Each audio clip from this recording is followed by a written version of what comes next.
John Milton एक English poet थे जिन्होंने अपने वक्त जब लिखे थे जब इंग्लिश कंट्री में रिलीजन और पॉलिटिक्स में टेंशन चल रही थी, और ये अपनी एपिक पोएम पैराडाइज लॉस्ट के लिए जाने जाते हैं। जन्म हुआ था दिसंबर 9, 1608 में लंदन में, इंग्लैंड में कहीं। पिता का नाम जॉन और माता का नाम सारा विलियम। मिल्टन अपने पिता के सबसे छोटे बेटे थे।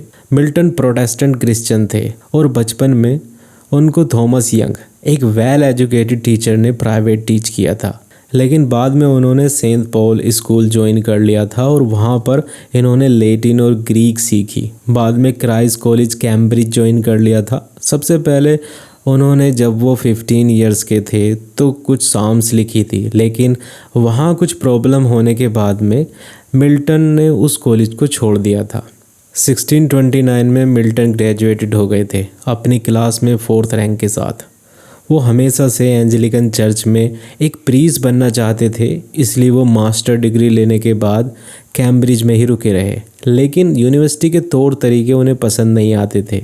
फिर भी वहाँ कुछ उनके फ्रेंड्स बने, जैसे पोएट एडवर्ड किंग और थियोलॉजियन रॉजर विलियम।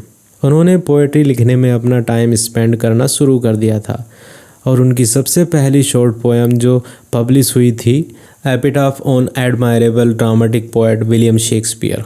एमए की डिग्री लेने के बाद में मिल्टन ने 6 साल अपने आप को गाइड किया, जगह जगह ट्रैवल किया और मॉडर्न और पुरानी किताबें पढ़ी, लिटरेचर को स्टडी किया जैसे थियोलॉजी, फिलोसफी, रेटोरिक या साइंस, और स्टडी की दूसरी फील्ड भी एक्सप्लोर की।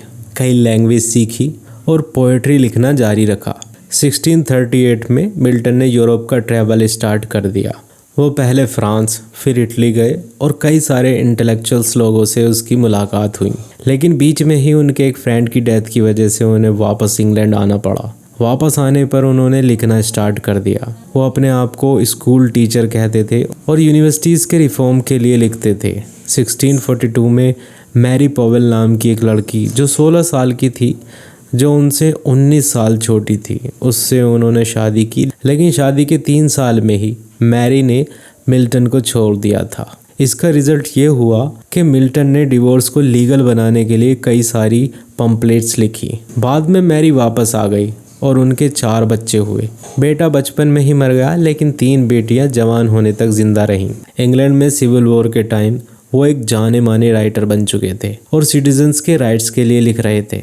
उन्होंने कॉमनवेल्थ के प्रिंसिपल कई बुक्स के अंदर लिखे। उन्हें गवर्नमेंट ने as a foreign tongue secretary की तरह हायर कर लिया था। 1652 में मिल्टन की डिफेंसियो प्रो पाब्लो एंजेलिकानो पब्लिश हुई। ये लैटिन में लिखी हुई थी जो इंग्लिश लोगों के हक के बारे में थी। इसके बाद बहुत सी पोएम्स लिखी। 1645 तक मिल्टन पूरी तरह अंधे हो चुके थे, लेकिन अपने असिस्टेंट की मदद से वो फिर भी पोएट्री और प्रोज लिखते रहे। इस बीच उन्होंने अपनी most famous sonnet when I consider how my life is spend ये लिखी, और 1656 में उन्होंने दूसरी शादी कैथरीन वुडकॉक से कर ली, जो 1658 में मर गई अपनी बेटी को जन्म देते हुए, और वो लड़की भी सरवाइव न कर सकी। जब 1658 में ओलिवर क्रोमवेल मर गया, तब इंग्लिश रिपब्लिक पूरी तरह से टूट चुका था और मिल्टन एक रिपब्लिकन राइटर था जो मोनार्की के खिलाफ लिखता था। इंग्लैंड में मोनार्की आने के बाद भी वो मोनार्की को